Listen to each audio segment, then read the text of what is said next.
Bienvenidos a Ellas Hoy en France 24. Los defensores de los derechos humanos en Colombia están en peligro. En el último año aumentaron los asesinatos y hay una alerta por el aumento de víctimas que son mujeres defensoras. Es por eso que el gobierno de Noruega, en alianza con ONU Mujeres y con Colombia, lanzó la iniciativa Prodefensoras.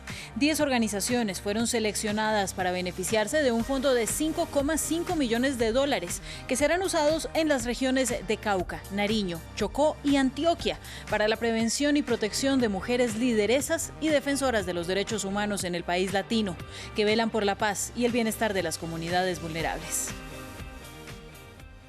Prodefensoras se enfoca en la prevención y en la protección de las mujeres líderes y defensoras de los derechos en Colombia. Orienta sus esfuerzos para que cuenten con un entorno seguro para su lucha por el desarrollo y por la paz sostenible. En lo que va de 2020 han muerto en Colombia al menos 100 líderes y lideresas sociales, según reporta la ONG Indepaz. En solo 6 meses este número ya representa casi la mitad de asesinatos por la misma causa en todo el 2019, año que cerró con 250 decesos, según la misma fuente. Por su parte, la Oficina del Alto Comisionado de la ONU para los Derechos Humanos logró documentar 108 casos en 2019 e identificó a 15 víctimas mujeres y 2 de la población LGBTI. La ONU agregó que los asesinatos contra defensoras de derechos humanos se incrementaron en cerca del 50% en 2019 comparado con 2018. La cuenta viene en aumento, a pesar de la firma hace 4 años de un acuerdo de paz con la entonces guerrilla más grande del país, las FARC. Con estas cifras, que delatan una situación de violación sistemática de derechos, nace la iniciativa Prodefensoras, que busca proteger las organizaciones territoriales de mujeres, sus alianzas y sus redes, bandera de la igualdad de género y de los derechos humanos. Para hablar del tema, aceptó conversar con France 24 la lideresa Adriana Benjumea, abogada feminista, especialista en género y en la promoción de la defensa de derechos. Es la directora de la organización Humanas Colombia. Adriana, bienvenida, y empiezo preguntándole por el aumento de asesinato de líderes sociales en Colombia. ¿Por qué debemos prestar atención a este tema y especialmente al aumento de las víctimas que son mujeres? Mire, en este país no deben matar a ningún defensor y defensora de derechos humanos. O sea, es grave el asesinato de un hombre y de una mujer.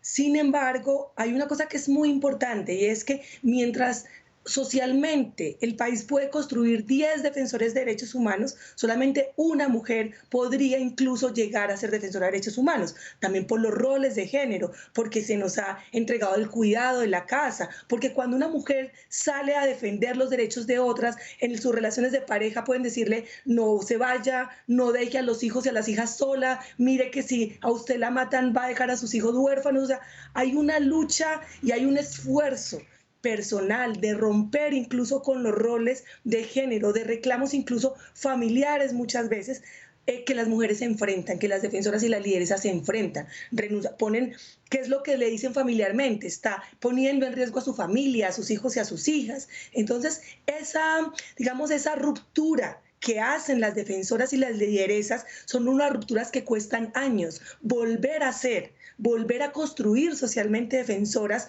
es un trabajo de muchos años, duplica, así como la cifra, duplica los años que se necesitan para ser defensores. Los hombres en todo caso se les ha dado el rol público, tienen más condiciones para ir a lo público, para sentirse socialmente protegidos y defienden. O sea, no importa en últimas si da la vida por la defensa de los derechos humanos, porque tendrá mujeres a su alrededor que cuidarán de sus hijos y de sus hijas. Para las mujeres y para las defensoras no. Mire, Adriana, ¿cómo es la lucha en la práctica? Y le hago una comparación que puede sonar muy ruda. ¿Matar a una defensora es como matar a una comunidad? Sí, realmente es una comparación muy ruda, pero no podría encontrar una mejor. O sea, cuando se asesina a una lideresa, cuando se asesina a una campesina que está luchando por la sustitución de cultivos, cuando se asesina a una mujer que está cuidando su río, que está cuidando la montaña, los recursos naturales, cuando se amenaza, se le pone una bomba, como ha pasado en este país, al carro que transporta una lideresa de una organización de mujeres víctimas de violencia sexual, el temor no solamente de ella, si se salva de esos atentados, el temor de su familia, pero además el silenciamiento que se quiere enviar como mensaje a esa comunidad es nefasto para la defensa de los derechos humanos, para la defensa de otros y de otras en territorios que en la práctica, como usted dice, están alejados de cualquier posibilidad institucional, de que se genere una alerta por una situación de riesgo, porque está entrando un grupo armado, porque hay un combate, porque hay enfrentamientos que tienen en el medio a la población civil. O sea, cuando llega la respuesta institucional, muchas veces es muy tarde. O sea, las muertes incluso en este año y en los últimos años de lideresas sociales en medio del aislamiento. O sea, hay líderes sociales que han sido asesinados en sus casas, delante de sus hijos y de sus hijas. O sea, ¿qué respuesta institucional puede haber si ni siquiera en su casa están seguros? O sea, no está en un evento público, no está en la plaza pública, está también confinado en su casa esperando que esta situación de salud pública pase un poco, y ahí han sido asesinados. Entonces, efectivamente, el mensaje de silenciamiento, de no seguir exigiendo derechos, de no seguir luchando por la escuela en ese municipio, de no seguir luchando por la participación política de sectores excluidos, por la comunidad indígena, por el grupo palenquero o afro en el Chocó, pues efectivamente es un mensaje de mucho silencio, de mucho miedo, que apaga también las ganas de esa comunidad y de alguna manera la mata. Por supuesto, ha sido mucho más grande el esfuerzo y ha sido mucho más alto el compromiso de las comunidades, pero son golpes de los que cuesta mucho recuperarse.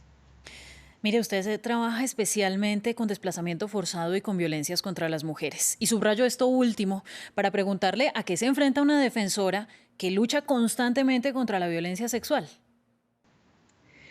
Bueno, se enfrenta a mucha discriminación porque, por ejemplo, en el caso de violencia sexual, a las abogadas y a las defensoras y a las lideresas, como decimos en mi tierra de forma muy popular, no nos termina queriendo sino nuestra mamá, fundamentalmente porque la violencia sexual es un delito que es cometido por todos los actores armados que han participado en la guerra en este país, en las hostilidades. Aquí han violado las guerrillas, cualquier guerrilla, aquí han violado grupos paramilitares, aquí violan las fuerzas del Estado, policía y ejército. Entonces no es posible ubicarse a un lado de la discusión más que sea al lado de las víctimas. Entonces, se enfrenta a mucha discriminación, a que sea señalada por querer la justicia, por querer avanzar en la verdad, en que se sepa la verdad de cómo en la guerra se utilizaron los cuerpos de las mujeres, se apropiaron como se apropiaron las tierras, los cuerpos de mujeres, niñas y jóvenes en territorios donde efectivamente no había institucionalidad. Entonces hay una responsabilidad de todos los actores armados,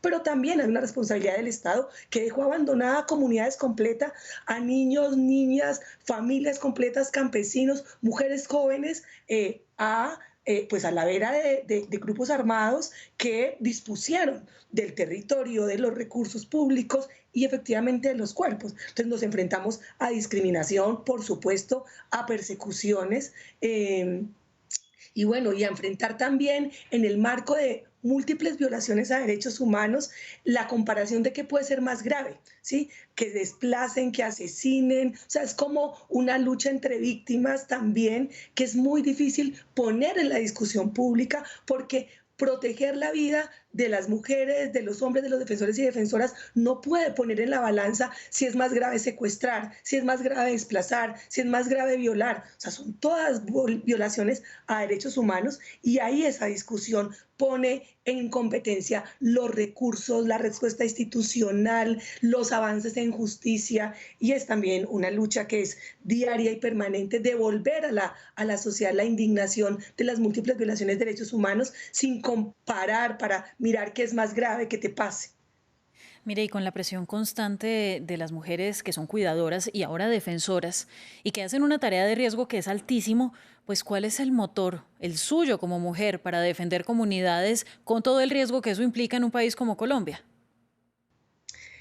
Pues es también pensar en otras. O sea, sí, yo puedo poner en riesgo mi vida, pero cuando yo pienso en las mujeres que están en el Chocó, en municipios que ni siquiera nadie conoce, que nadie sabe que existen, cuando yo las veo a ellas en una lancha por los ríos, hablando con otras, organizándose, pues ellas son las que están poniendo realmente la vida y el corazón. Las mujeres en el Nariño, o sea, donde está la propuesta Prodefensoras, las mujeres en los municipios de Antioquia que han vivido la guerra en carne propia, a las que se les ha asesinado familiares completos, uno dice, pues ahí lo que pongo es muy poquito y las que están poniendo la voz son las que están allá. Entonces, ¿cómo no estar con ellas? ¿Cómo no acompañarlas? ¿Cómo no aprender incluso de ellas? Es también una propuesta, por supuesto, política, de vida, desde una postura activista, feminista, como abogada, pero por supuesto con toda también la posibilidad de aprender de esa lucha diaria que hacen las que están poniendo la carne y la cara todos los días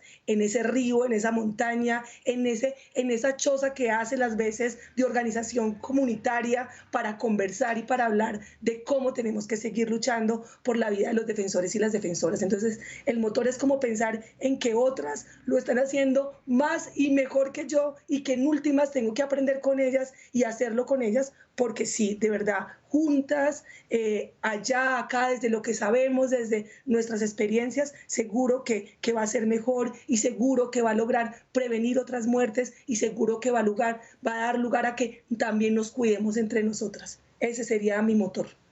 Pues Adriana, gracias por su testimonio y así llegamos al final de este programa con la exigencia general de que sean protegidas las mujeres que luchan por los derechos humanos y por las comunidades. Siga con nosotros en France 24 y nos vemos próximamente en Ellas Hoy.